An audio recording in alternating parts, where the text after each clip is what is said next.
Okay, great.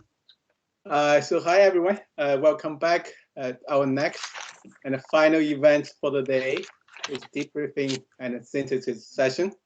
This session is chaired by our online education expert, Dr. Bonnie Stewart and Dr. Nobuko Fujita. So I will pass the microphone to them now.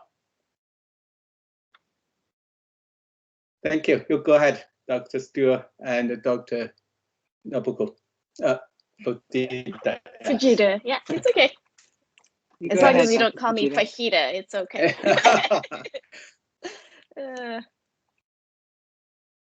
Okay, so Bonnie, I have some pictures if people want to look at pictures to show that I can share things, but I think this can just be a conversation like yesterday. I'll share, yep, I'll share the link first. I think I copied it. Link to slides, and that's just. While you get that shared, what I want to, I guess, say. Oops, well, that was really smart, wasn't it? Oh, here we go. Okay, yeah, go ahead. No problem. What I just want to say as we begin to kind of wrap up is thank you to George, to Clayton, to the entire organizing team. I have found this a really engaging and meaningful conference, and I have deeply, deeply appreciated and enjoyed the intentionality and the work that people have brought forward, the issues people have been willing to speak frankly about, and overall just the ways in which this has focused a conversation that I think needed to be had, and it felt that way. So that was really great, and it's been a busy in and out kind of experience for a lot of us. I've got my own kids in online school, and a variety of, sometimes I'm in different meetings and sometimes I'm hopping from session to session trying to catch a bunch of things. But overall, my feeling, and it was very much reinforced by the final sort of panel discussion, which turned into a how were things for you conversation that was just facilitated by Tranam Kaur. I have loved being here, and I guess that's the big piece that I just wanted to leave with. How about you? Yes, I wanted to thank the organizers and all the participants, because we're all busy and it's intense to be in a virtual conference for 2 days, 2 long days. And yes, I was solo parenting yesterday with a couple of kids at the very end of a long virtual schooling year. So long. Lots of things going on. Yeah, very long. We're all just so glad it's almost over. And I think the teachers are also really exhausted as they had my kids doing things like building forts and taking class from the fort. So it's been an amazing opportunity to hear everybody's presentations. I'm feeling pretty excited about all the amazing discussions that took place, and having a nice mix of people from sort of higher education to people from the Faculty of Education and students and participants from all over. So it's been great. Absolutely. I'm really curious about what you have focused. Nobuko has done all of the labor of collecting visuals for us, and I thank you, Nobuko. And I'm curious about what stood out for you. What made it onto your slides? Well, it's interesting. Can you guys see my slides this time? I can. Oh, good. Okay, good. Because I felt really bad since I teach using Teams. I teach faculty and other instructors to use Teams, Blackboard, Collaborate Ultra, and Zoom. And then I feel a little embarrassed that I didn't check off my security and privacy features for this. So thanks for bearing with me. So I tried to put some pictures of the participants and the amazing discussions that I was able to join, and so many amazing conversations and great ideas. And I apologize to those presenters whose sessions I couldn't see. They're former students of mine, colleagues I know, whose sessions I couldn't attend. Hopefully I can see them all on YouTube very soon. What stood out for me? Well, lots of things. So those were the themes that the the concurrent scholarship sessions were organized around. And for me, I really noticed this emphasis on enhancing what we were doing, whether it was because we weren't teaching well or as well as we could have before, or maybe because it was the shift to online, just becoming aware of being more inclusive, whether that's in terms of having Indigenous content or being aware of the need to put them in if it's not in your curriculum, and trying to learn as settlers to do it right. And I think the current events have made it very much an important thing to do, looking forward to the fall and to the future ever more. Because although I started thinking about that a couple of years ago in earnest, it's still something I'm learning, and it's something that we're uncomfortable with, and maybe that's a good thing. Being aware of language issues in the online environment for students for whom English is another language, second language, or maybe it's because UDL is a concern. I had a student who was a lip reader, so not showing your video becomes a real problem, and captioning becomes a real concern. And so being culturally responsive means being responsive to the diverse student population. So that's sort of my takeaway for that theme. I don't know, feel free to jump in, Bonnie. I mean, they're just I noticed the cultural responsiveness theme today particularly as well. And certainly this is a moment in Canada when long overdue, because frankly, residential schools are not actually a new conversation.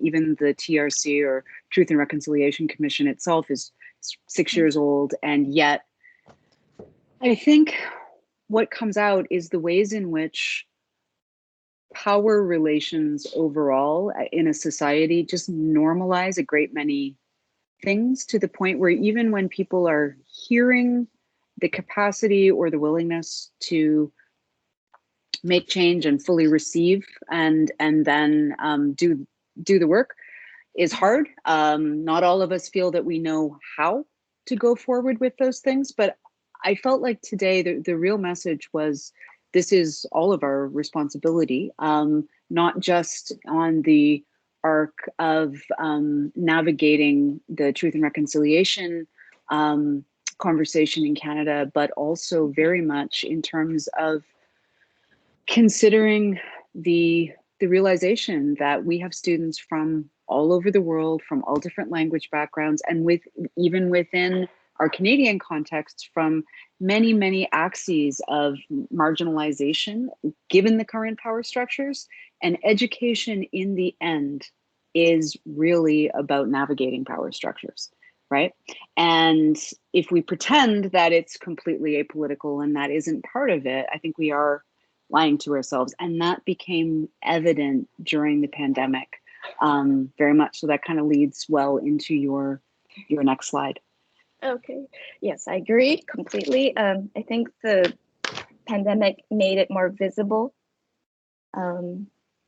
So during the pandemic, I noticed there's a lot of discussion around feeling isolated. We're sort of alone, even though we are living with others, students living with other members of the family, roommates, but they were still unable to talk about some of those things, I think. And even online, as they participated, they felt this sense of, this horrible anxiety, frustration, isolation, despair, right? And that's normal during a pandemic, but not a pleasant experience, especially for international students. And then James Olu from the Faculty of Education had a really lovely presentation where he really talked about reflecting on his own teaching about the need for empathy and resilience, having been an international student himself, and teaching teachers. So being able to have empathy and to develop resilience as a teacher in your own practice, as well as fostering that in your students who are becoming teachers. And that applies to me as well. I'm not in the Faculty of Education anymore, but I teach instructors, and they're professors, they're staff instructors, they're graduate students and BEd instructors. And we all have to have that sort of work-life balance in the virtual world and in this strange state that we're in with the lockdown. It's, fingers crossed, is starting to ease now in Ontario. Let us hope. So. I actually caught a tiny bit of James's presentation as well, even though I know you and I were supposed to sort of balance them off, but James is my colleague and I wanted to see it. And both his presentation and Simone Hengen's, which were in the same session, were amazing. During that time, I also popped into presentation with Francisca Omarodian from sociology and Jessica Anel Gonzalez. And it was really interesting, the ways in which so many parallel things kept coming through. And what I was hearing today was around really pedagogies of care, I guess is the umbrella that I would put things around, that people were talking about the need for patience, the need for fluidity, the need for recognition of the fluidity of identity, and the need for belonging within classes. And yet the ways that that creates tensions with sometimes what we think our job is when we are teaching, right? Where we feel like, well, we're not being rigorous if we don't make sure that the students have to do this.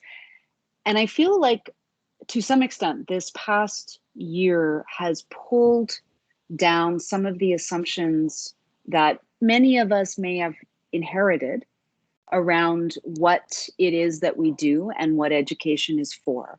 And hopefully some of the more kind of punitive structures that many of us were entirely taught and acculturated to reinforce are things that certainly many of the people here are definitely grappling with. And I'm so grateful to be a part of this community.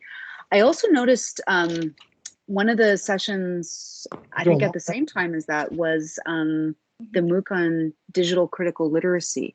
And with folks from Coventry and Valencia and Brazil. And they were all kind of working with tools for trying to address that tension. And so I really enjoyed that conversation, and just the ways in which some people were bringing out like techniques for how they navigate those pieces.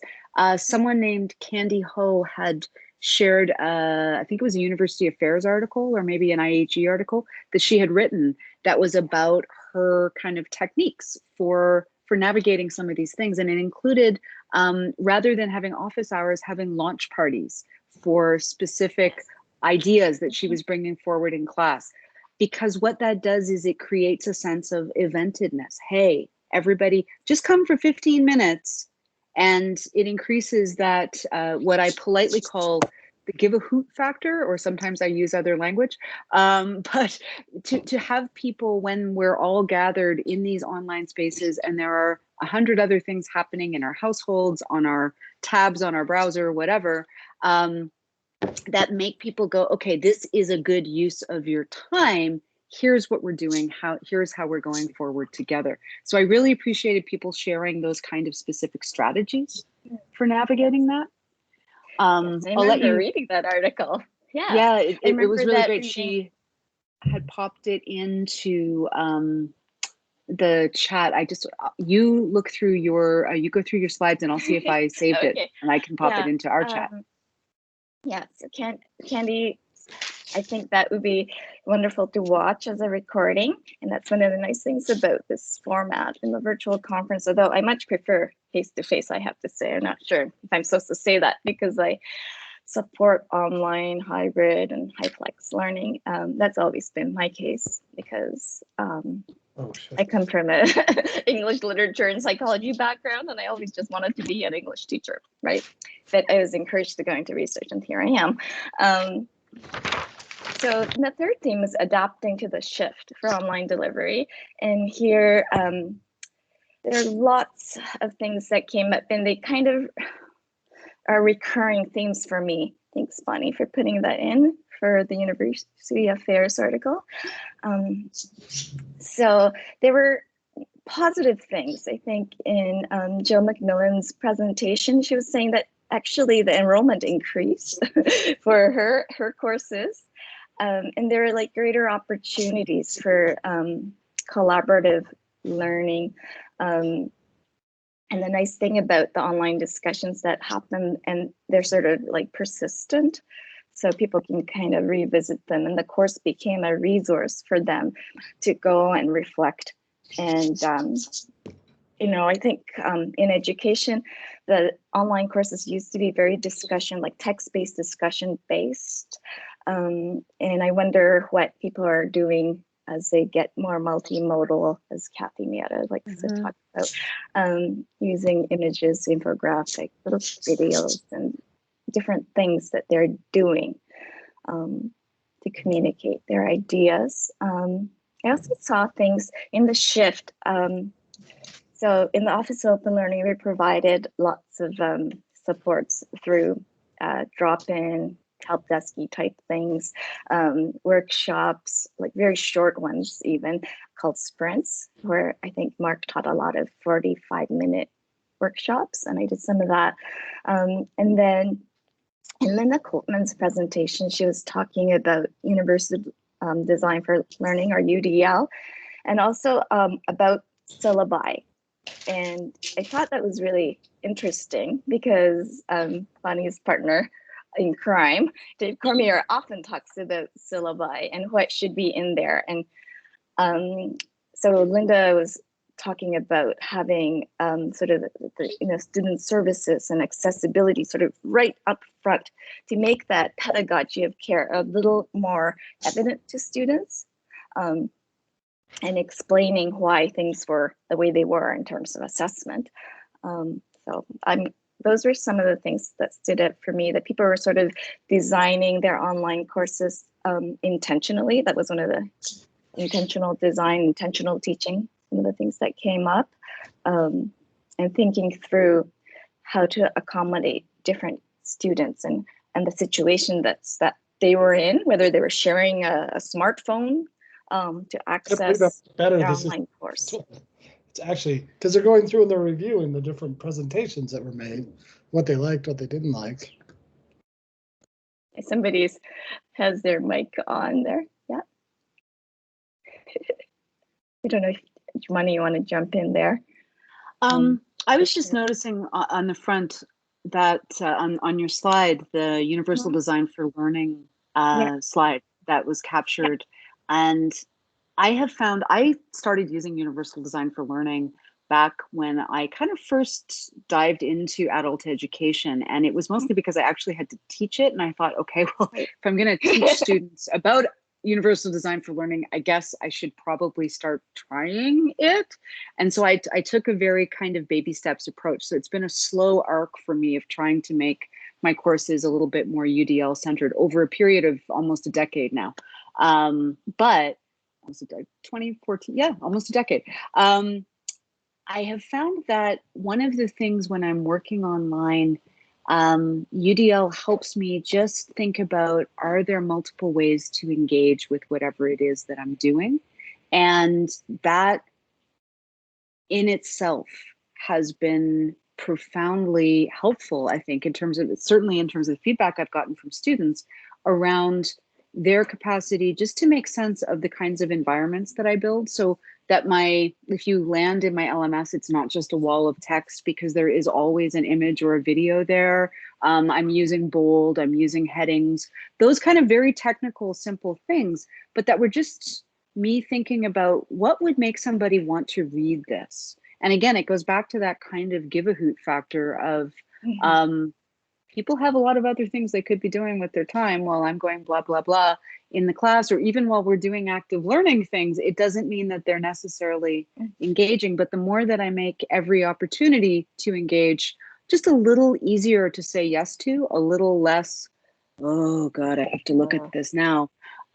That's been really helpful for me. So I'm still not an expert in UDL by any stretch, but it has been a really, really helpful tool. And it's been a helpful tool for me as an educator to think about accessibility and all of the premises underneath UDL that help me consider, who is this serving, right? Who is being served in what I've designed for this moment? Have I at least opened it up to multiple people? Because the core principle of UDL is that there is always going to be diversity, whether visible or invisible, in every room. And so you design so that you're not just basically building a course for yourself, for the student who looks or sounds or learns exactly the way that you do. So that's been really helpful for me. We only have a couple of minutes left. I wanted to say one thing in terms of that shift to online delivery, because I really, really enjoyed that last hour of conversation and back and forth with all the participants today. And I want to thank everybody who had contributed different ideas in there, right? Matt had brought out patience, and Callie had mentioned one of her lessons was, less is more. And that was something that my partner Dave and I were talking about all through the pandemic, particularly with K-12 schools, trying to get a message to our children's teachers. We said, keep it simple, keep it equitable, keep it engaging, because if you don't have those three things, honestly, you've lost the kids, and it doesn't matter what else you're doing, they're not getting it. It's just going elsewhere. But Francis had mentioned relaxing due dates, and Fatme had mentioned online does not mean easier. There were all these really great points that people had brought forward. And then somebody had mentioned the guy at Concordia who had died, but was still teaching a course. And that brought out a really interesting discussion in this adapting to online delivery around what I think of as really digital ethics. And I do think that we are at the start of a really interesting era. Now that we're all doing some form of online learning, I'm hoping that we can, as a sector and as a community of professionals, begin to engage with what do we want from our institutions and our sector in terms of policies and guidelines around what happens to I'm a big believer in open education, but my open educational resources, how does my university use those if I should be suddenly gone? How do we handle, somebody mentioned, how do we handle confidential information in recorded spaces, right? So if you're doing, say, high flex learning, but you want to build a sharing community with students, how do you navigate those things? These to me are the next generation questions that I was so pleased to see come out. They don't have answers, no, but they're important conversations. I see Linda's got her hand up. Linda, did you want to say something quickly? Well, I just wanted to kind of follow up and say thank you about your comments to my slide and my presentation. We have the opportunity to submit up for publication for the 25th, our research. And I decided going into this for 10 minutes, I didn't want to focus on the problems we identified, but the solutions. And the thing I really liked about the approach was the generality of not stigmatizing international students. I think we're too prone under that the equity, diversity, inclusivity, and respect to kind of forget about that by making them seek accommodations or stigmatizing them in many ways, even if we are very much willing to help them. And that's what I like about leveling the playing field at the front end and things like doing your course syllabus or the whole UDL kind of spectrum, because it does actually, especially when they're 25% at University of Windsor, we know the component, they're an essential part of our classrooms and our peer groups, and we're learning as much from international students as they are from the course itself. We need to be more accommodating and realize not to stigmatize them and make them have to beg for assistance. So that was kind of, I appreciate that you appreciate the approach I took, because I think we're far too easy to talk about the problems and kind of make out like it's a thing specific to international students, when really if we're actually proactive, we can actually plan ahead so that it's not a problem for them or anyone else. So I appreciate the opportunity very much to present and take part this past 2 days. So thank you very much. Oh, Thank you, Linda. So I think, oops, oh my goodness. I think it kind of goes straight to our wrap up. So Bonnie was talking about teaching UDL. I haven't taught UDL except as part, like a part or an element of course design for online and hybrid teaching. I think it's really important. Equalizing the playing field is important for so many different reasons. In doing so, this is my segue into the idea of having sort of zero cost, no cost, low cost, having content that you can kind of use and adapt using something like an open license, like Creative Commons license, maybe. So you retain your intellectual property.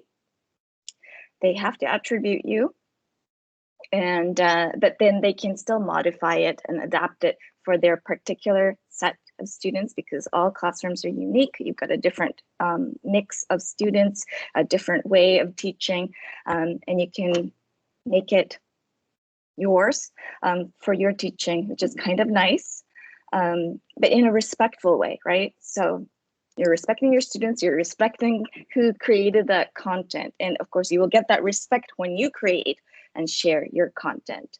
And then there were some things about the policies. And when I think policy at the university, I think a lot about policies on things like plagiarism and academic integrity, because they keep coming up over and over. And I heard some great presentations about supporting students on understanding what is plagiarism. So there were presentations on sort of writing supports and programs offered for no cost and low risk for students, especially graduate students learning to write in an academic way. And I think there should be policies around that that's just not punitive, that understands sort of the cultural context that the students are coming from. Yeah. So I don't know if you want to talk I think that is one assessment. of the other big conversations that absolutely needs to happen, right? So many conversations were about both, I guess, the tensions between assessment and accessibility. Mm-hmm. And that's certainly where the plagiarism and academic integrity conversation falls. And I see it as related to part of that digital ethics conversation as well, but it all goes back to what are we doing? Was that the final slide, Nabucco? I think so. I believe so. Yep. Okay. I'm cognizant of time. And so I just wanted to say, as we maybe turn it back to Clayton and George to wrap us up, my final words are just a huge thanks to everyone who joined us from everywhere. It was a real pleasure to kind of meet and see some of my University of Windsor colleagues that I have not met before. So that built some connections for me that I'm very grateful for, but also to hear from and work with so many of you from all over. I thank you for taking the time to be part of this amazing discussion about international students and online environments. And Nabucco, I'll leave you to have the final word. Sure. I'm just going to echo what Bonnie said, really. I didn't know what to expect when I agreed to be doing the debrief and synthesis, Clayton. It was actually quite a joy to listen to the presenters and to participate in this conference. Amazing organization. Thank you, Fatima, for keeping us on track and giving us instructions. It was really helpful. And I was really impressed by the moderators that had chaired the different sessions. It was really well done.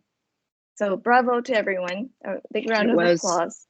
Yeah. Yeah, and the last thing I guess that just for the moderators, so much patience and care. A lot of us had technical challenges today, and it happens to all of us. And I found the moderators very patient and very supportive and trying to make sure that everybody had the opportunity to present their great work.